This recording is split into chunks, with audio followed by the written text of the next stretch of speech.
ও মুসলমান নবীর উম্মত, আমার পয়গম্বর মুহাম্মদুর রাসূলুল্লাহ বলেন, যদি বেনামাজি হইয়া মারা যাও, নাফরমান হইয়া মারা যাও, তোমার কবরে শাস্তি হবে। মরার পরে নিজের চোখ দিয়া দেখবে, মরার পরে নিজের কান দ্বারা শ্রবণ করবে। ব্যাখ্যা মুফাসসিরিনে কেরাম লেখেন, নিজের চোখ দিয়ে দেখবে মানে হলো বেনামাজির কবরের মধ্যে শাস্তি হয়। আল্লাহর পয়গম্বরের কথা, বেনামাজির কবরের পাশের কবরেও শাস্তি হয়। আল্লাহর পয়গম্বরের কথা, পাশের কবরের মধ্যে, অর্থাৎ মনে করেন আপনার একটা ঘর লাগা আর একটা ঘর আছে, পাশের ঘরে যদি এরকম ভাবে ডুম ডুম আওয়াজ করে, পাশের ঘরের মানুষ বলতে পারে কি পারে না? আরো জোরে বলেন।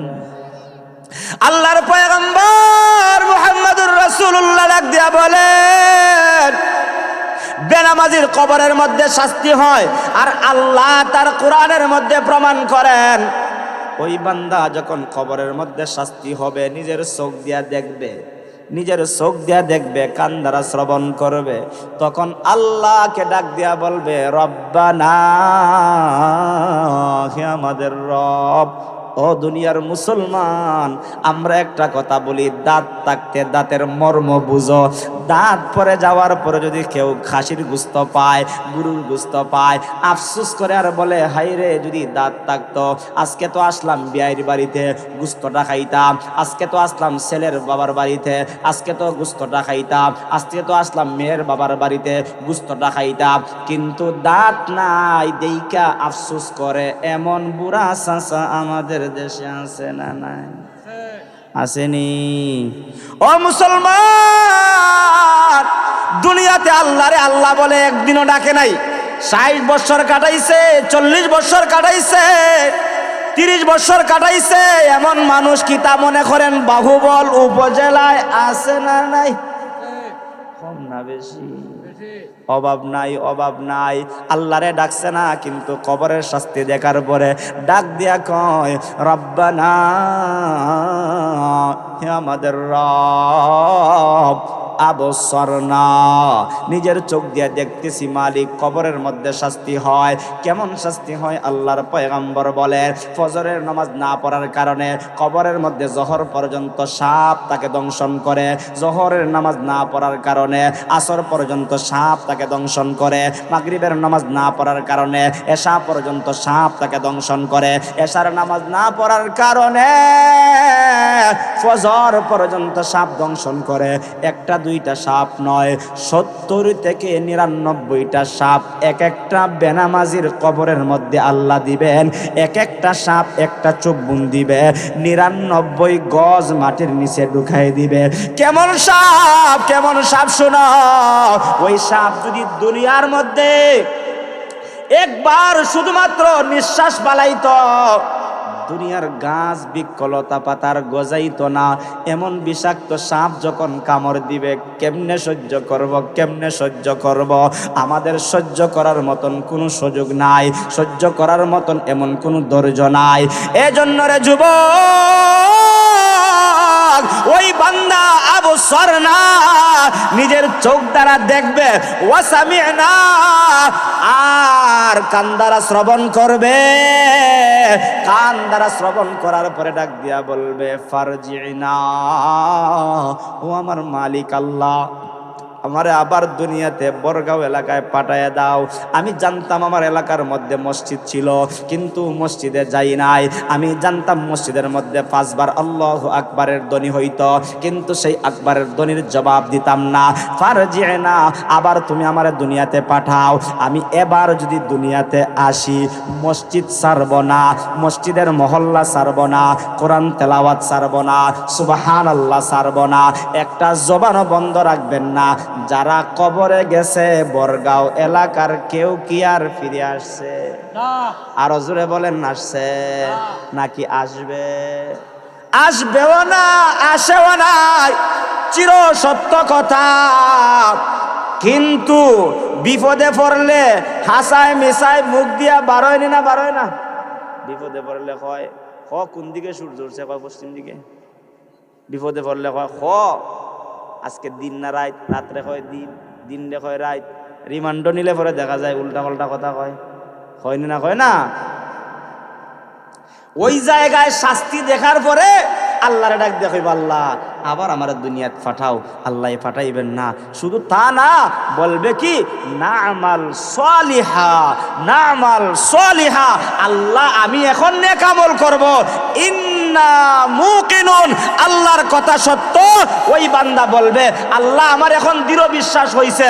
এতদিন যে বরগাঁও হাফিজিয়া মাদ্রাসার মধ্যে মাহফিলের মধ্যে হুজুরে কইছিল, ওই কান দিয়া শুনছি, ওই কান দিয়া বের হয়ে গেছে। প্রতি শুক্রবারে জুমার দিন হুজুর বলছিল, আমি ডান কান দিয়ে শুনছি, বাম কান দিয়ে বের করে দিয়েছি। এই কথার গুরুত্ব দেই নাই।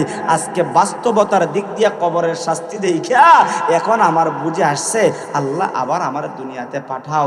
বলুন তো দেখি, আর কাউকে আল্লাহ দুনিয়াতে পাঠাই? এজন্য চিরসত্য কথা, এই দুনিয়া ছিল না, আছে, একদিন থাকবে।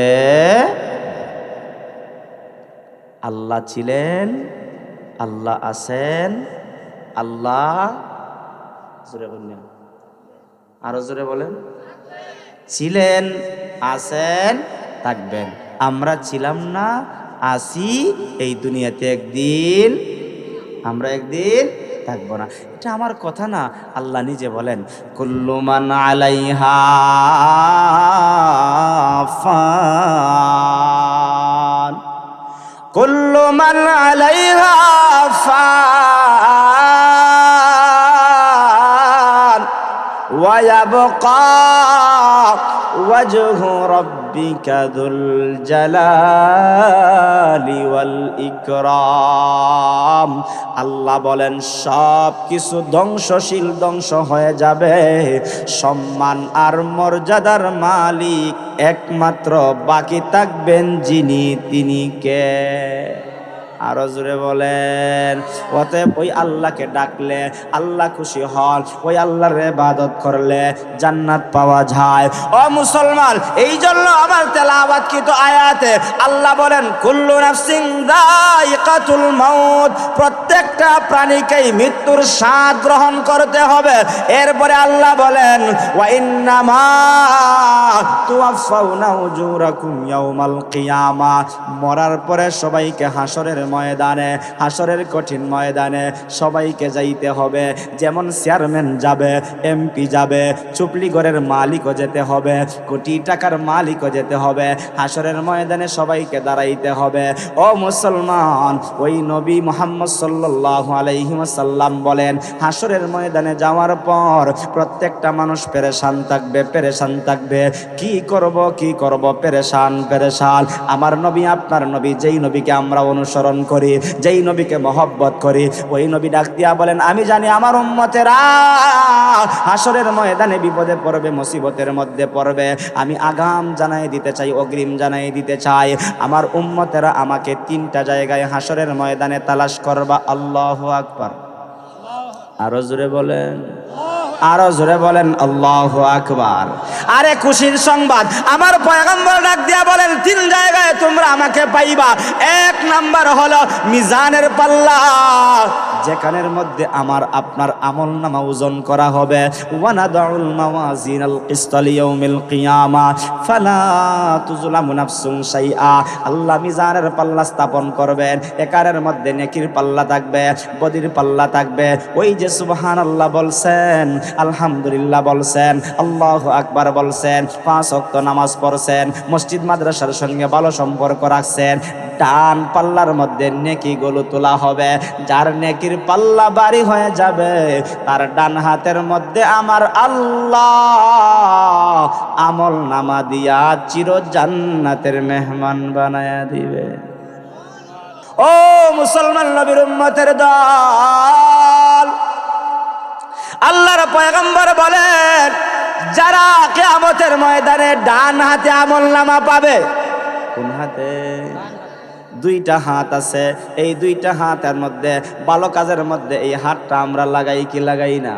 খাবার খাইতে লাগাই, পানি পান করতে লাগাই, আরো যত ভালো কাজ আছে সমস্ত ভালো কাজের মধ্যে আমাদের ডান হাতটাকে ব্যবহার করি।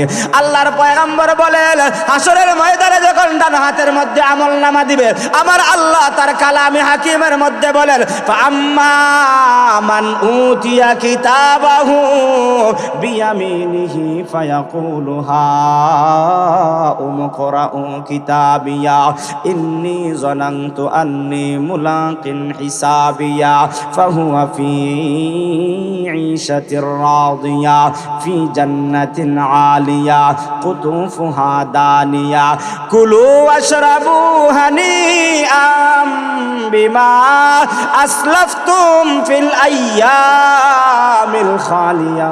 আল্লাহ বলেন যখন তার ডান হাতের মধ্যে আমলনামা দেওয়া হবে, ওই আমলনামাটা পাইয়া সে হাসরের ময়দানে হাত দিয়ে দেখাইবে, দেখো না আমার নেক আমলটা দেখো, আমার আমলনামাটা দেখো। ও আমার চাচা যান, আপনার বাড়িতে আমি থাকতাম, একই বাড়িতে থাকতাম, কিন্তু ফজরের সময় যখন আসসালাতু খায়রুম মিনান নাওম, ঘুমের চাইতে নামাজ ভালো, আর তুমি ঘুমাইও না, ঠিকমতো পড়িলে নামাজ জান্নাত তোমার ঠিকানা। ঘোষণা কার? আরো জোরে বলেন ঘোষণা কার? ও মুসলমান, ডান হাতের মধ্যে আমলনামাটা দেইকা বাবাকে বলবে বাবা দেখো না আমি নামাজ পড়ার কারণে আমার আল্লাহ আমার ডান হাতে আমলনামা দিছে। ও আমার বন্ধু, বরগাঁওয়ের মধ্যে একসঙ্গে ফুটবল খেলেছিলাম, আজান পড়ার পরে আমি মসজিদে গিয়েছিলাম, তুমি কিন্তু ফুটবলের মধ্যে লাথি দিয়েছিলা, তুমি ক্রিকেট খেলেছিলা, তুমি ব্যাডমিন্টন খেলেছিলা, কিন্তু আমি আজানের সময় মসজিদে যাওয়ার কারণে আমার ডান হাতের মধ্যে আমার আল্লাহ আমলনামা দিয়েছে। দেখো না দেখো না, আনন্দর সীমা তার থাকবে না। আল্লাহু আকবার। আচ্ছা দেখছেন নি, এসএসসি পাস করলে অথবা 5 পাস করলে পরে একটা সন্তান যখন 5 পাস করে মাকে আইসা বলে আম্মা আপনি না বলছিলেন আমি পাস করলে একটা সাইকেল কিনে দিবেন? হয়নি অনেক সন্তানের মা বাবা? হয়নি ভাই? হয়নি? হ্যাঁ, মায় কয় বাবারে তুই যদি ভালো করে রেজাল্টটা করস তাহলে তোরে ঋণ কইরা হলেও একটা সাইকেল কিনা দিব, অথবা ঋণ কইরা হলেও তোর একটা মোবাইল কিনা দিব, ভালো একটা রেজাল্ট কর। এবার যখন ফলাফলের দিন, ফলাফলটা ভালো হয়, দেখা যায় সবার আগে সাইকেল ছাড়াও স্কুল থেকে বাড়িতে দৌড়িয়ে আসে। তাকে জিজ্ঞাসা করলে বলে হয় কয় কিলোমিটার হাইটে আসছো? বলে আমি কেমনে হাইটে আসছি বলতে পারি না, আনন্দের কারণে। এমন আনন্দওয়ালা যুবক স্কুল থেকে বাড়িতে ফিরে আইসা মাকে বলে মা আপনারা বলছিলেন আমি পাস করলে আপনি আমাকে এইটা দিবেন। মা বলে আরে তোরে তো সাইকেল দিব পরের কথা, তুই দিয়ে পাস করছস তোর বন্ধু বান্ধবের মিষ্টি খাওয়ায়নি? আর এইখানে না শুধু, ওই তার একটা নানা আছে, নানারে ফোন কইরা বলে তার একটা নানি আছে, নানিরে ফোন কইরা বলে নানি আপনার নাতি তো এরকম ভাবে পাস করেছে, এবার বলো পুরস্কার কি দিবা? তার যেরকম ভাবে দুনিয়ার মধ্যে আনন্দটা বুঝাইলাম, হাসরের কঠিন ময়দানে যখন আল্লাহর বান্দা ফাম্মা মান উতিয়া কিতাবাহু বিয়ামিলিহি ডান হাতের মধ্যে আমলনামাটা পাইবে, ওই আমলনামাটা পাওয়ার পরে তার আনন্দের সীমা থাকবে না। হাসরের ময়দানটা চক্কর দিবে আর বলবে দেখো একসঙ্গে আমরা বাজারে ঘুরেছিলাম, একসঙ্গে আমরা শহরে ঘুরেছিলাম, আজকে তোমরা জাহান্নামী, আজকে আমি জান্নাতি, দেখো না দেখো না দেখো না। সবাই দেখবে আর আফসোস করবে, ওই আফসোসের আর কোনো সীমা থাকবে পক্ষান্তরের যুবক ওয়াইন্নামা তুওয়াফাউনা উজুরাকুম ইয়াউমাল কিয়ামা। আমাদেরকে হাসরের ময়দানে যেতে হবে। হাসরের ময়দানে যখন যারা যাত্রা গানে গিয়েছিল, যারা আল্লাহর বিরুদ্ধে বাউল সম্প্রদায়ের মতন গালিগালাজ করেছিল, এমনও কিছু নাস্তিক আছে যারা আল্লাহর বিরুদ্ধে কথা বলে, এমন নাফরমান মারা যাওয়ার পর হাসরের ময়দানে যখন যাবে মিজানের পাল্লা যে স্থাপন করা হবে, নেকির পাল্লার চাইতে বদির পাল্লা যখন বাড়ি হয়ে যাবে, এবার তার বাম হাতের মধ্যে আমলনামাটা দেওয়া হবে। এরকম ভাবে সম্মানের সহিত দেওয়া হবে না। আল্লাহর পয়গম্বর বলেন তার বুকটা ছিদ্র করা হবে, ছিদ্র কইরা বাম হাতটা ওই দিকে ঢুকানো হবে, পিছন দিক দিয়ে বের করা হবে। এবার আমলনামা দেখবে কেমনে? মুফাসসিরিনে কেরাম তাফসীরের কিতাবের মধ্যে উল্লেখ করেন এরকম ভাবে মটকায়া গারটা ভেঙে ফেলবে, মটকায়া আর জিন্দা মানুষের বাংতে তো দেখেন নাই, মুর্দা মানুষের দেখেছেন। হিন্দু সম্প্রদায়ে যারা আছে দেখবেন মটকায়া বাঙ্গে। আমি আমার ছোটবেলায় দেখছিলাম, দেখছেন না আপনারা? হ্যাঁ, যারা দেখছেন তারা বলতে পারবেন মুর্দা মানুষের বাংলে পরে যেরকম ভাবে কষ্ট হয়, জিন্দা মানুষের বাংলে তার চাইতে কম হয় না বেশি হয়। ওই মানুষটার ওই গালটা মট খেয়ে দিয়া তার পিছনের দিক দিয়া এরকম ভাবে যখন হাতটার মধ্যে আমলনামা দেওয়া হবে, আল্লাহ তাআলা বলেন আম্মা মান উতিয়া কিতাবাহু বিশিমালিহি ফায়াকুলু ইয়া লাইতানি লাম উতা কিতাবিয়া ওয়া লাম আদরি মা হিসাবিয়া ইয়া লাইতাহা কানাতিল কাদিয়া মা আগনা আন্নি মালিয়া হালাকা আন্নি সুলতানিয়া খুযুহু ফাগুল্লুহু থুম্মাল জাহিম সাল্লু থুম্মা ফি সিলসিলাতিন দারউহা সাবউনা দিরাআন ফাসলুকু। আল্লাহ বলেন যখন তার বাম হাতের মধ্যে আমলনামাটা দেখবে, দেইকা আফসোস করে আর বলবে হায় রে হায়, আমার মরণটাই যদি শেষ হয়ে যাইত, হায় রে হায় আমি যদি ওই জায়গায় উপস্থিত না হইতাম। এক পর্যায়ে আল্লাহ বলবেন হালাকা আন্নি সুলতানিয়া, আজকে তোমার ক্ষমতা গেল কোথায়, আজকে তোমার বাদশাহী গেল কোথায়? কত বাদশাহ দুনিয়াতে আইলো গেল, খালি হাতে যাইতে হলো। কত বাদশাহ আইলো গেল, যাওয়ার সময় খালি হাতে যাইতে হলো। ঠিক না বেঠিক? আরো জোরে বলেন ঠিক না বেঠিক? ওই বাম হাতের মধ্যে আমলনামাটা দিকে আফসোস করবে। ওই আফসোস থেকে আমরা বাঁচতে চাই কারা কারা? হাত তুলে আমার আল্লাহরে দেখায়। আল্লাহ আমাদের সবাইকে জাহান্নাম থেকে মুক্তি দিয়া জান্নাতবাসী করো। সবাই দিল থেকে আওয়াজ দিয়া বলি আমিন। সংক্ষিপ্ত কথা, ওয়াইন্নামা তুওয়াফাউনা উজুরাকুম ইয়াউমাল কিয়ামা, কিয়ামতের দিন যখন আমাদেরকে উপস্থিত করা হবে, এরপরে বলা হয় ফামান যুহজিহা আনিন নার, যাকে জাহান্নাম থেকে দূরে সরানো হবে, ওয়া উদখিলাল জান্নাতা ফাকাদ ফাজ, যাকে জান্নাতে প্রবেশ করানো হবে, এ সবচাইতে বড় সাকসেসফুল, এ সবচাইতে বড় কামিয়াব। জাহান্নাম থেকে মুক্তি পেয়ে জান্নাতবাসী আমরা হতে চাই তো ইনশাআল্লাহ। আরো জোরে বলেন ইনশাআল্লাহ। আল্লাহ যেন হাসরের ময়দানে এখন যেরকম ভাবে একজনের সঙ্গে আরেকজনের দেখা হয়, জান্নাতের মধ্যে যেন একসঙ্গে দেখা সাক্ষাতের ব্যবস্থা করে দেয়। সবাই দিল থেকে আওয়াজ দিয়া বলি আমিন। কিন্তু যাওয়ার সময় চারটা জিনিস সঙ্গে নিয়ে যাইতে চাই। আপনিও চান, আমিও চাই। এই কথাটা বলে আমি শেষ করে ফেলবো। আমিও চাই, আপনিও চান। আল্লাহর পয়গম্বর বলেন মারা যাওয়ার পরে কবরে যখন যাইবা, কবরের মধ্যে চারটা জিনিস নিয়ে যাইবা। এক নাম্বার হলো আল্লাহর কোরআন।